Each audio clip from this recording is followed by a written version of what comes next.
All right, so here we are. Isoelectric focusing is a technique that can be used to determine the pi of a protein. So just as we've talked about calculating an isoelectric point from a peptide or a single amino acid, it is a valuable technique or it is a valuable property to know about an enzyme or of an entire protein. The reason for that is, well, think about the pi. The pi, of course, it's the pH at which your protein has no net charge. But also what's important to notice is that, or what's important to remember, is that the pi indicates the point at which your protein is the least soluble. Okay, so the way that you do isoelectric focusing is with a protein sample will be applied to a gel strip, and on that gel strip, what you're going to have is you're going to have a range of pH gradient. So what we can see is basically two different steps of this process. Step one, where you apply the sample, and then step two, where you've applied that electric field, and then you get this result down here. This result down here shows our pH range from a pH of 9 to a pH of 3. And this decreasing pi is really not the best representation, or, well, just so that you know what's taking place here is all of these dots here correspond to different proteins or different molecules with decreasing PIs. So what's going to happen is from where you load your sample and where you apply the electric field, the proteins are going to migrate, and they're going to completely migrate until they stop where they've reached their PI. So a protein's pH, or sorry, a protein will migrate until it achieves a P, or it's in a solution where it has a overall charge of 0. Okay, so this protein right here, the central one, let's say. Now the question is, does this have positive charges and negative charges? Yes, it does. It does have both of those charges, but the number of them are going to cancel out to get an overall charge of 0. Likewise, the case for this one, this one, this one, and this one. So all of those are going to migrate until they have a charge of 0. Okay, now next up, isoelectric focusing and SDS-PAGE are combined in 2D electrophoresis.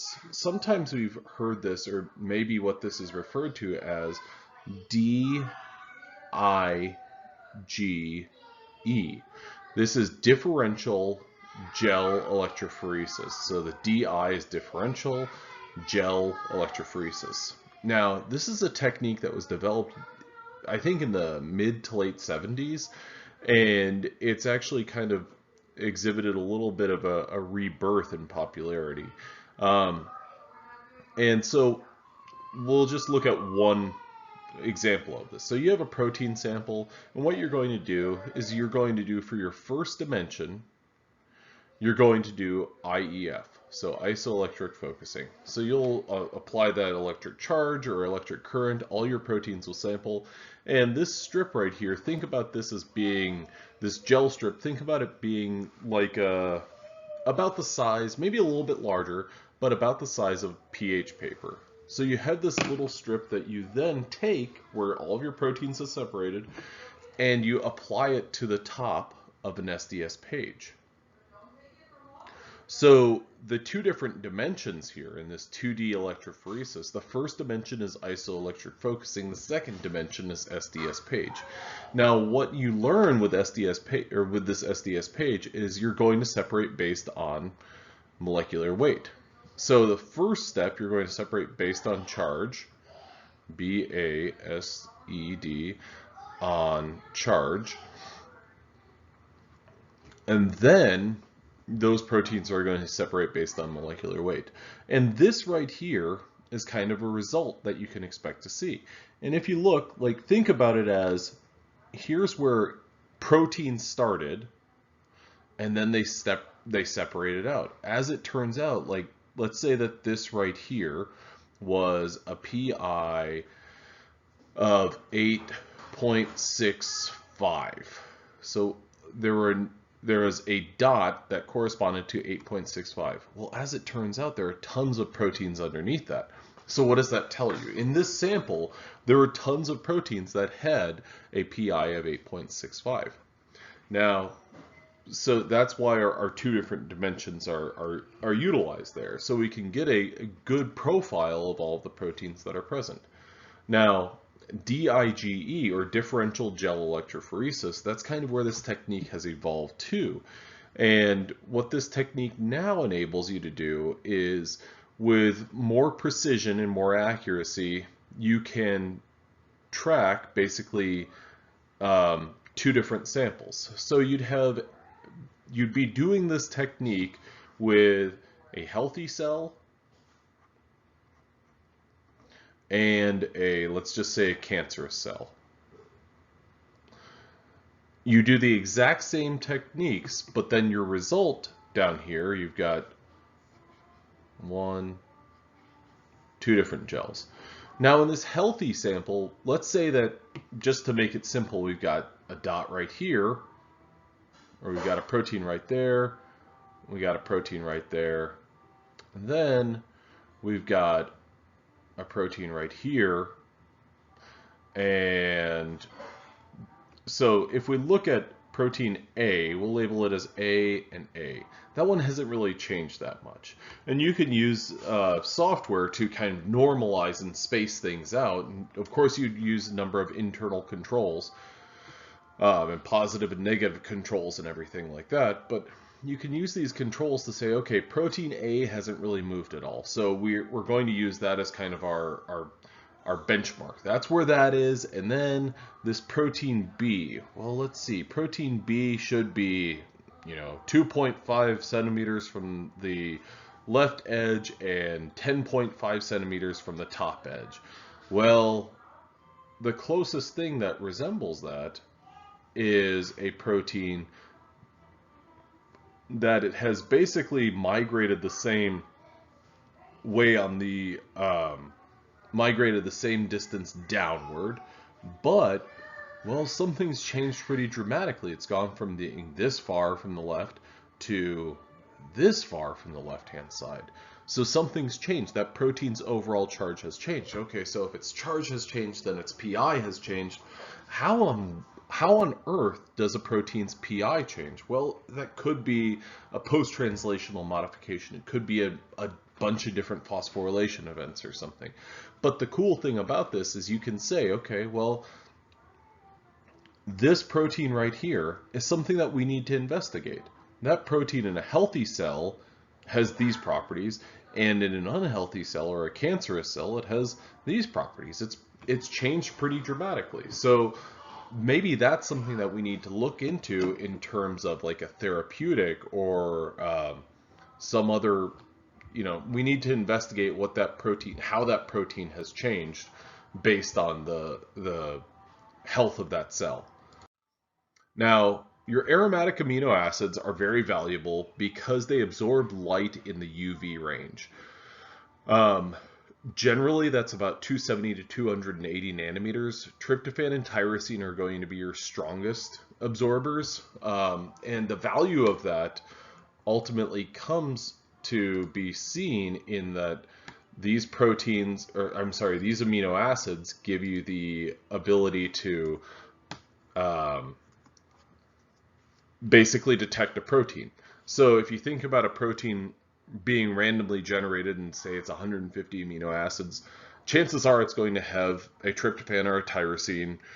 And so you're going to be able to detect that protein using the Lambert-Beer law at about 280 nanometers.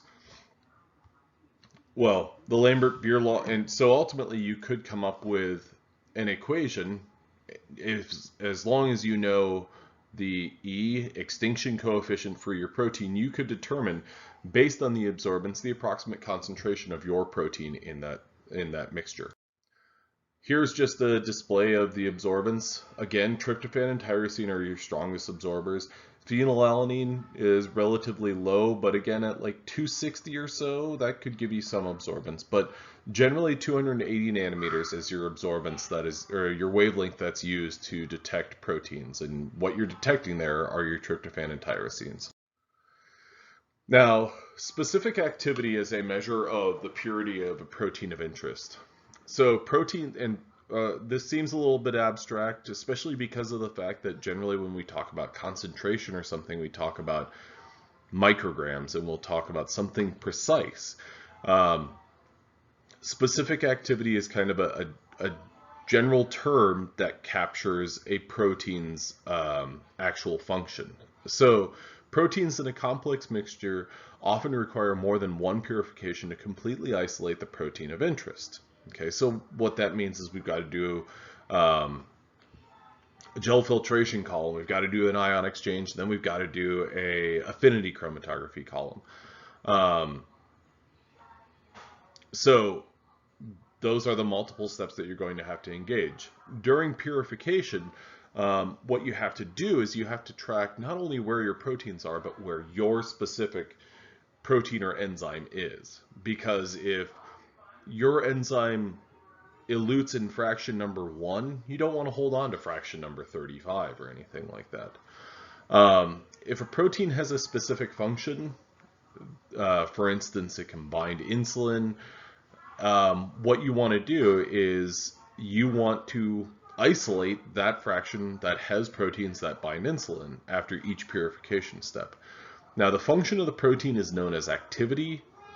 The ratio of activity to total protein concentration is called your specific activity. So this is a measurement of if there's 50 milligrams of protein, how many of those 50 milligrams of protein are my protein of interest or are my actual protein.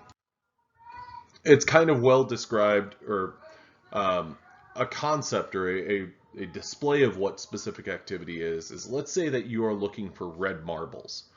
Now, this is kind of like one of those guess how many M&Ms in the jar are and you win a Ford truck or something like that contest. But let's just go ahead and do a very rough count of red marbles. I see one here, one here, one here, one close to the bottom, and then one on the left side. So I'm looking at a total of 5 red marbles. Now, the total of marbles in this beaker here are representative of proteins. So think about this as, I want the red marbles. I have tons of yellow marbles, blue marbles, purple marbles, and green marbles. I don't really want any of those. So this right here, my red marbles, let's say they account for about 1% of all of the marbles in there. Now, do I have this right here? I have 100% of the red marbles, but they only account for 1% of that total mixture. So this is not an enrichment. So try to think about the term enrichment. This has a bunch of junk in there, and most of it is not what I want. Now, this other beaker over here, okay, now we could count this out and say there's about 15 marbles. Now let's count our red marbles. 1, 2, 3, 4, 5. I've got 5 of my own marbles. 5 divided by 15 is about 33%. So here's some things to take away from this. I have 100% of my red marbles. So that's good. Going from beaker 1 to beaker 2, I retained all of my proteins. But what I did was I enriched for my red marbles. So I went from 1% of the proteins in there were red marbles to, or were my protein, to 33%. So now I've got a sample that is 30 something times as pure as our starting material. So you've gone through these purification steps and you've enriched for your protein of interest.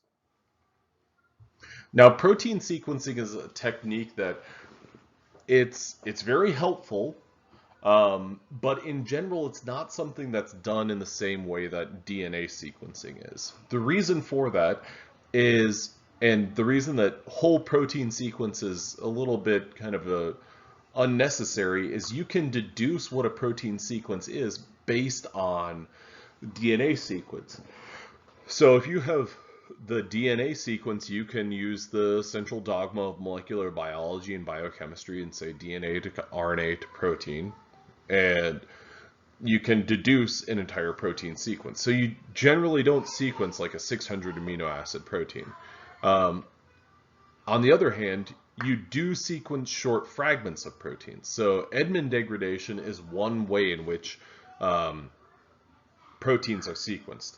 So that's the classical method, and what that consists of is basically chopping off the N-termini or N-terminus for protein and determining what that N-terminal residue is. Then following that up with more and more sequences, or more and more steps of this Edmond degradation. So you basically just chop off the N-terminal residue and separate, chop off the N-terminal residue, separate, identify, chop off, separate, identify. Just do that over and over again. Now, mass spectrometry is a more common technique. And generally what you're going to do is you're going to use this for short peptides. And I would say most commonly it's used for determination of post-translational modifications. So if you expect that there's a phosphorylation event that has taken place on a peptide, well, then you can use the mass spec analysis to determine whether or not there was that phosphorylation or that phosphate group present. So here's just your flow chart of Edmond degradation. I don't really need you to, or I don't really want you to be concerned with that, but what it consists of is you take a protein or a polypeptide and you treat it with phenyl isothiocyanate. And what that's going to do is that's going to enable you to remove just your N-terminal residue and release the remainder of the polypeptide. So your shortened peptide, your peptide has been shortened by one amino acid. Then what you're going to do is at a low pH, you're slowly but surely going to go through this thiazolinone derivative of your amino acid residue, and that's going to basically help you determine what is the identity of that N-terminal residue. Once you've done that, you're going to take that shortened peptide that you collected, that you precipitated out, and you're going to do this treatment again. High pH to low pH, identify the N-terminal residue. So it's just this cycling. Mass spec analysis is it's something that you have to develop an expertise in order to analyze a mass spec analysis or a mass spectra. Like I said, this is generally used for identifying the residue. Sorry, what I said, this is generally used for identifying the presence of a phosphorylation event or a post-translational modification of some sort. What I'd like to draw your attention to is, I'd just like to draw your attention to this spectra right here. What this shows us is a signal intensity versus mass over charge ratio. And if you look through this, here is kind of an analysis of what this peptide is. So we're analyzing a peptide, and what we can do is we can cut that peptide with different proteases, which are enzymes that cut peptide bonds. And what we can compare are the peaks of these different, what are the heights of these peaks? And we can look at them and compare them to one another to deduce the relative abundance and ultimately the presence of those different residues. So this shows us our highest peak, and what's kind of concealed back here is a glycine. We've got a glycine followed by a valine, followed by a leucine, or an isoleucine, followed by a valine. And if you look at the sequence, we're reading it from the highest number, our highest mass over charge ratio. That corresponds to the N-termini to the C-termini. Mass spectrometry is a very valuable technique because it allows you to be very precise and allows you to show what are the approximate masses of, and is there a phosphate group here? Is there a methyl group? It's going to give you that sort of precision. But like I said, it's generally not used for entire proteins. Now, protein sequences are going to be able to be used to serve as clues for evolutionary relationships. So you can compare sequences of proteins with identical functions from a wide range of species and see if there are any sort of differences. So you could look at a hexokinase from a bacteria and relate that to a hexokinase from yeast or something like that and say, okay, what are the residues that have changed? Okay, does that give us some clue as to how far these diverged from one another? So basically this is a way to look at function and structure relationships. So if there are residues that are identical, then they are more closely related compared to if there are a greater number of differences, but they still catalyze the same reaction, then you're going to see some divergence or maybe an older relationship. Now, analysis of multiple protein families can indicate evolutionary relationships between organisms, ultimately the history of life on Earth. So we'll get into, and as you go further into protein sequence analysis, you do get a little bit of insight into how closely related proteins are and how they relate to one another. So specifically this here, protein families, you'll be able to find, like, are there specific residues that are most important for function of a particular protein. All right, well, that wraps up chapter number chapter 3. Thank you very much. Have a good one.